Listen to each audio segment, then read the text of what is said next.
Chapter 23. Anne comes to grief in an affair of honor. Anne had to live through more than 2 weeks as it happened. Almost a month have elapsed since the lemon cake episode. It was a high time for her to get into fresh trouble of some sort. Little mistakes, such as absent-mindedly emptying a pan of skimmed milk into a basket of yarn balls in the pantry instead of into the pig's bucket. Such as absent-mindedly emptying a pan of skim milk into a basket of yarn balls in the pantry instead of into the pig's bucket, and walking Queen over the edge of the log bridge into the brook while wrapped in imaginative reverie, not really being worth counting. A week after the tea at the manse, Diana Barry gave a party. Small and select. Small and select, Anne assured Marilla. Just the girls in our class. They had a very good time, and nothing untoward happened until after tea, when they found themselves in the Barry garden, a little tired of all their games and ripe for any enticing form of mischief which might present itself. This presently took the form of daring. Daring was the fashionable amusement among the Avonlea small fry just then.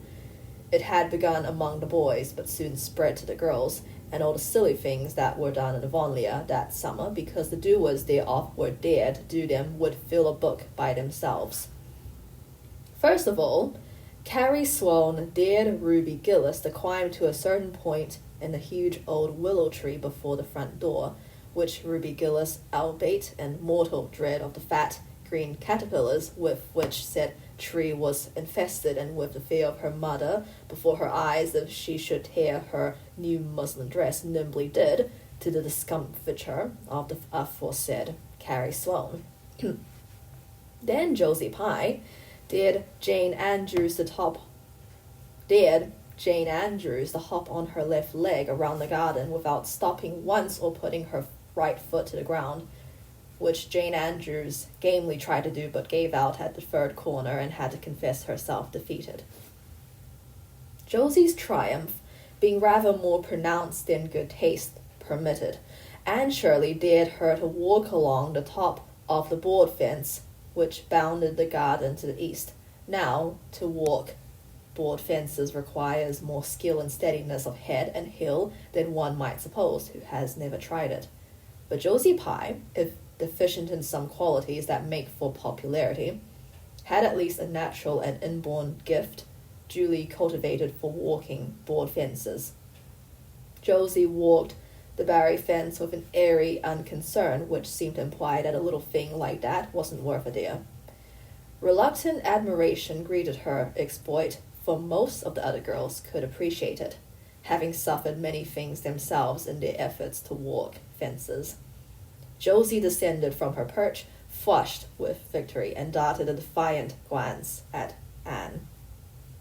Anne tossed her red braids. I don't think it's such a very wonderful thing to walk a little low board fence, she said. I knew a girl in Marysville who could walk the ridgepole of a roof. I don't believe it, said Josie flatly. I don't believe anybody could walk a ridgepole. You couldn't, anyhow. Couldn't I? Cried Anne rashly. Then I dare you to do it, said Josie defiantly. I dare you to climb up there and walk the ridgepole of Mr. Barry's kitchen roof. Anne turned pale, but there was clearly one thing to do done. But there was clearly only one thing to be done. She walked toward the house, where a ladder was leaning against the kitchen roof. Oh, the fifth-class girl said, "Oh!" partly in excitement, partly in dismay. Don't you do it, Anne, entreated Diana. You'll fall off and be killed. Never mind, Josie Pye, it isn't fair to dare anybody to do anything so dangerous. I must do it. My honor is at stake, said Anne solemnly. I shall walk that ridgepole, Diana, or perish in the attempt. If I am killed, you are to have my pearl bead ring. Anne climbed the ladder amid breathless silence. gained the ridgepole, balanced herself uprightly on that precarious footing, and started to walk along it, dizzily conscious that she was uncomfortably high up in the world, and that walking ridgepoles was not a thing in which your imagination helped you out much. Nevertheless, she managed to take several steps before the catastrophe came. Then she swayed, lost her balance, stumbled, staggered, and fell, sliding down over the sun-baked roof and crashing off it through the tangle of Virginia creeper beneath, all before the dismayed circle below could give a simultaneous, terrified shriek. If Anne had tumbled off the roof on the side up, which she had ascended, Diana would probably have fallen heir to the pearl bead ring then and there. Fortunately, she fell on the other side, where the roof extended down over the porch, so nearly to the ground that a fall therefrom was a much less serious thing. Nevertheless, when Diana and the other girls had rushed frantically around the house, except Ruby Gillis, who remained as if rooted to the ground and went into hysterics, they found Anne lying all white and limp among the wreck and ruin of the Virginia creeper. "Anne, are you killed?" shrieked Diana, throwing herself on her knees beside her friend. "Oh, Anne, dear Anne, speak just one word to me and tell me if you killed." To the immense relief of all the girls, and especially of Josie Pye, who, in spite of lack of imagination, had been seized with horrible visions of a future branded as the girl who was the cause of Anne Shirley's early and tragic death, Anne sat dizzily up and answered uncertainly, "No, Diana, I am not killed, but I think I am rendered unconscious." "Where?" sobbed Carrie Sloane. "Oh, where, Anne?" Before Anne could answer, Mrs. Barry appeared on the scene. At sight of her, Anne tried to scramble to her feet, but sank back again with a sharp little cry of pain. "What's the matter? Where have you hurt yourself?" demanded Mrs. Barry. "My ankle," gasped Anne. "Oh, Diana, please find your father and ask him to take me home. I know I can never walk there, and I'm sure I couldn't hop so far on one foot when Jane couldn't even hop around the garden." Marilla was out in the orchard picking a paneful of summer apples when she saw Mr. Barry coming over the log bridge and up the slope, with Mrs. Barry beside him and a whole procession of little girls trailing after him. In his arms he carried Anne, whose head lay limply against his shoulder. At that moment Marilla had a revelation. In the sudden stab of fear that pierced her very heart, she realized what Anne had come to mean to her. She would have admitted that she liked Anne, nay, that she was very fond of Anne, but now she knew, as she hurried wildly down the slope, that Anne was dearer to her than anything else on earth. "Mr. Barry, what has happened to her?" she gasped, more white and shaken than the self-contained, sensible Marilla had been for many years. Anne herself answered, lifting her head. "Don't be very frightened, Marilla. I was walking the ridgepole and I fell off. I expect I have sprained my ankle. But Marilla, I might have broken my neck. Let us look on the bright side of things." "Might have known you'd go and do something of the sort when I let you go to that party," said Marilla, sharp and shrewish in her very relief. Bring her in here, Mr. Barry, and laid her on the sofa. Mercy me, the child has gone and fainted." It was quite true. Overcome by the pain of her injury, Anne had one more of her wishes granted to her. She had fainted dead away. Matthew, hastily summoned from the harvest field, was straightway dispatched for the doctor, who in due time came to discover that the injury was more serious than they had supposed. Anne's ankle was broken. That night, when Marilla went up to the east gable, where a white-faced girl was lying, a plaintive voice greeted her from the bed. "Aren't you very sorry for me, Marilla?" "It was your own fault," said Marilla, twitching down the blind and lighting a lamp. "And that is just why you should be sorry for me," said Anne, "because the thought that it is all my own fault is what makes it so hard. If I could blame it on anybody, I would feel so much better. But what would you have done, Marilla, if you had been dared to walk a ridgepole? I'd have stayed on good firm ground and let them dear away. Such absurdity, said Marilla, and sighed. But you have such strength of mind, Marilla. I haven't. I just felt that I couldn't bear Josie Pye's scorn. She would have crowed over me all my life, and I think I have been punished so much that you needn't. And I think I have been punished so much that you needn't be very cross with me, Marilla. It's not a bit nice to faint after all, and the doctor hurt me dreadfully when he was setting my ankle. I won't be able to go around for 6 or 7 weeks, and I'll miss the new lady teacher.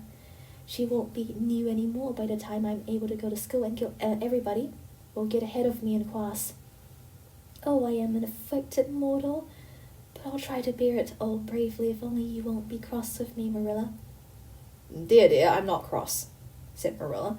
You're an unlucky child, there's no doubt about that. But as you say, you'll have the suffering of it. Here now, try and eat some supper. Isn't it fortunate I've got such an imagination? Said Anne. It will help me through splendidly, I expect. What do people who haven't any imagination do when they break their bones, do you suppose, Marilla? Anne had good reason to bless her imagination many a time, and oft during the tedious 7 weeks that followed. But she was not solely dependent on it. She had many visitors, and not a day passed without one or more of the schoolgirls dropping in to bring her flowers and books and tell her all the happenings in the juvenile world of Avonlea. Everybody has been so good and kind, Marilla, sighed Anne happily on the day when she could first limp across the floor. It isn't very pleasant to be laid up, but there is a bright side to it, Marilla. You find out how many friends you have. Why, even Superintendent Bell came to see me, and he's really a very fine man. Not a kindred spirit, of course, but still I like him, and I'm awfully sorry I ever criticized his prayers. I believe now he really does mean them, only he has got into the habit of saying them as if he didn't. He could get over that if he'd take a little trouble. I gave him a good broad hint. I told him how hard I tried to make my own little private prayers interesting. He told me all about the time he broke his ankle when he was a boy. It does seem so strange to think of Superintendent Bell ever being a boy. Even my imagination has its limits, for I can't imagine that. When I try to imagine him as a boy, I see him with gray whiskers and spectacles, just as he looks in Sunday school, only small. Now it's so easy to imagine Mrs. Allen as a little girl. Mrs. Allen has been to see me 14 times. Isn't that something to be proud of, Marilla?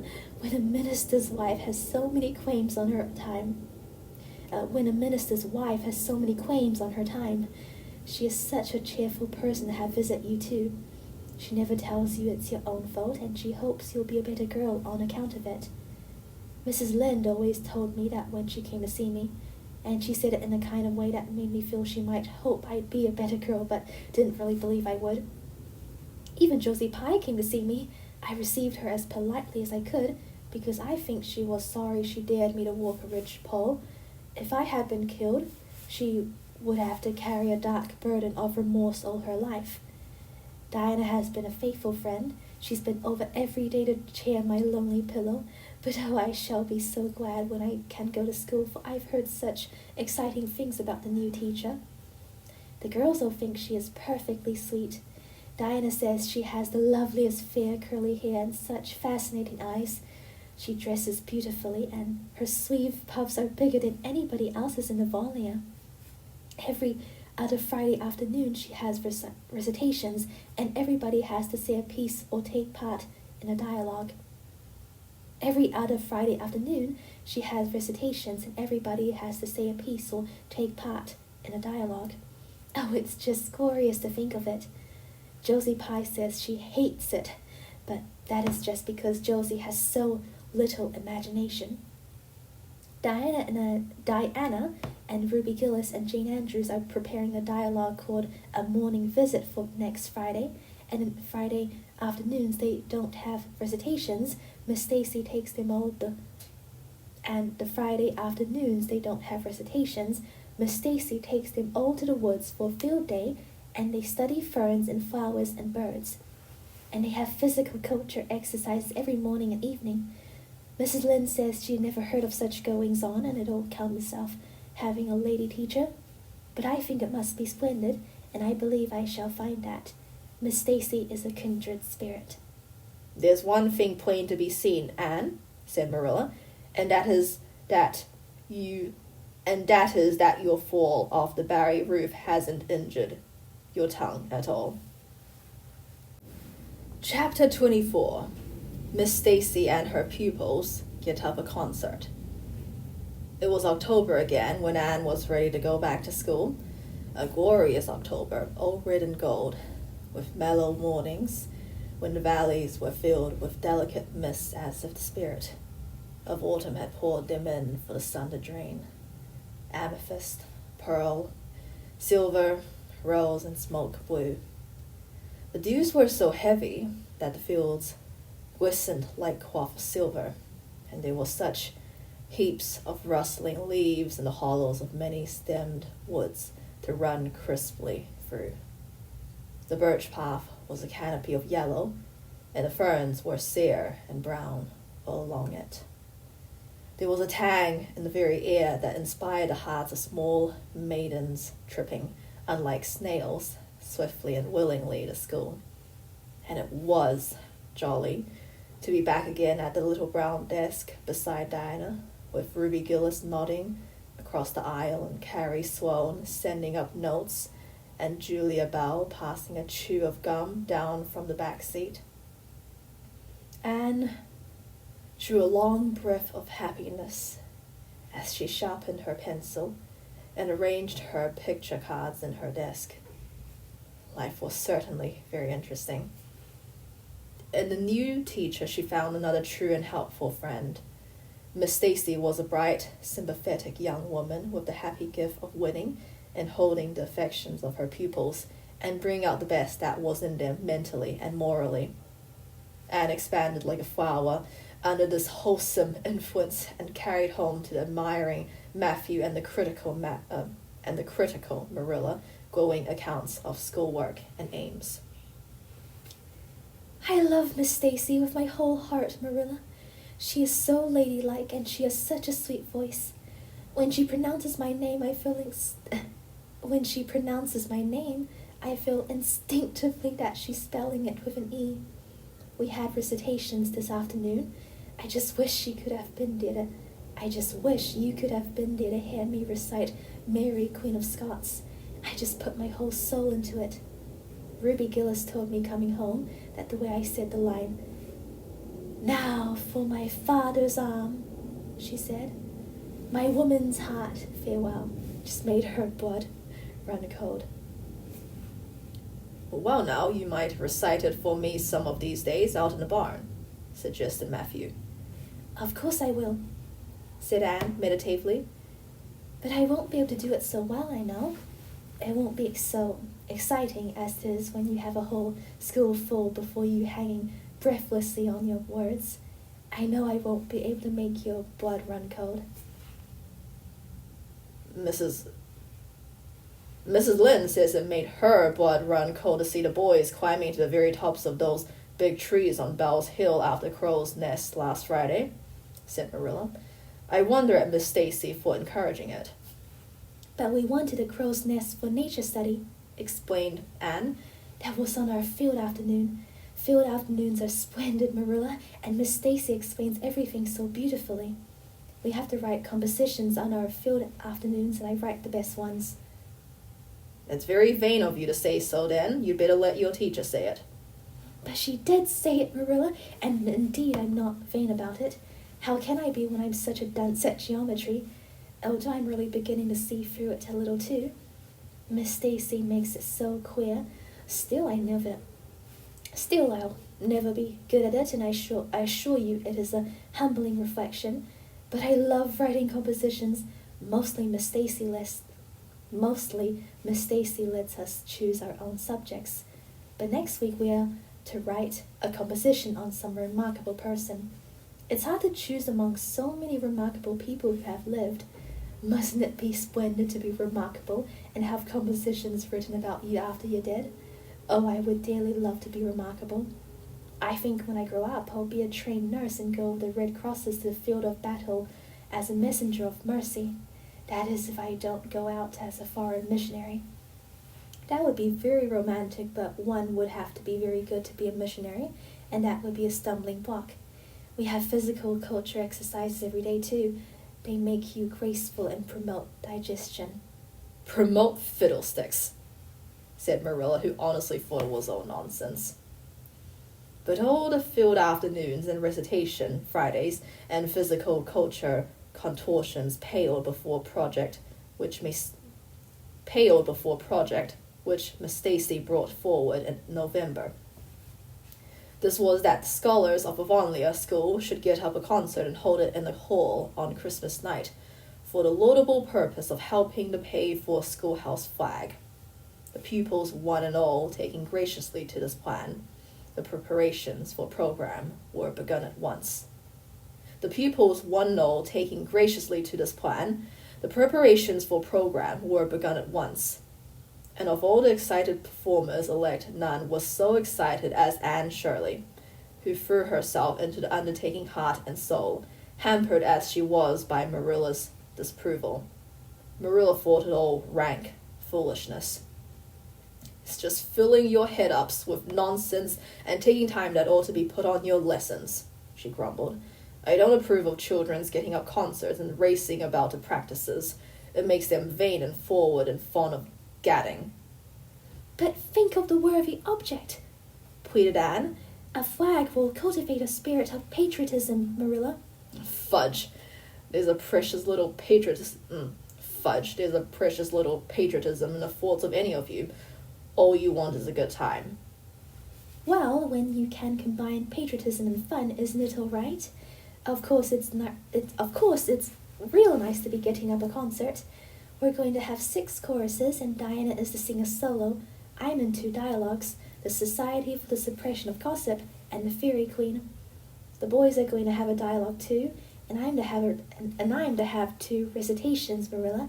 I just tremble when I think of it, but it's a nice, frilly kind of tremble, and we're to have a tableau at the last, faith, hope, and charity. Diana and Ruby and I are to be in it, all draped in white with flowing hair. I'm to be Hope, with my hands clasped so, and my eyes uplifted. I'm going to practice my recitations in the garret. Don't be alarmed if you hear me groaning. I have to groan heart-rendingly in one of them, and it's really hard to get up a good artistic groan, Marilla. Josie Pye is sulky because she didn't get the part she wanted in dialogue. She wanted to be the Fairy Queen. That would have been ridiculous, for who ever heard of a Fairy Queen as fat as Josie?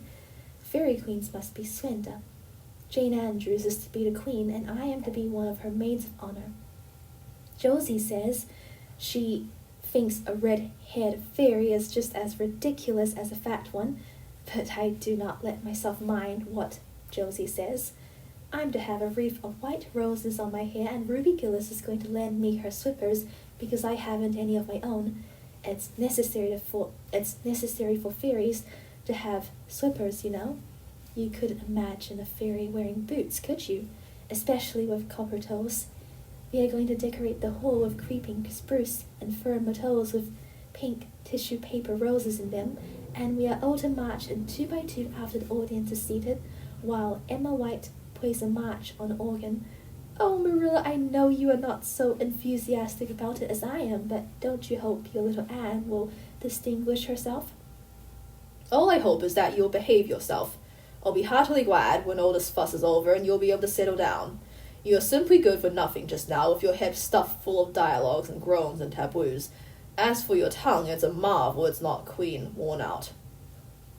Anne sighed and betook herself to the backyard, over which a young new moon was shining through the leafless poplar boughs from an apple-green western sky, and where Matthew was splitting wood. Anne perched herself on a block and talked the concert over with him, sure of an appreciative and sympathetic listener in this instance at least. Well now, I reckon it's going to be a pretty good concert, and I expect you'll do your part fine," he said, smiling down into her eager, vivacious little face. Anne smiled back at him. Those two were the best of friends, and Matthew thanked his stars many a time and oft that he had nothing to do with bringing her up. That was Marilla's exclusive duty. If it had been his, he would have been worried over frequent conflicts between inclination and said duty. As it was, he was free to spoil Anne, Marilla's phrasing, as much as he liked. But it was not such a bad arrangement after all. A little appreciation sometimes does quite as much good as all the conscientious bringing up in the world.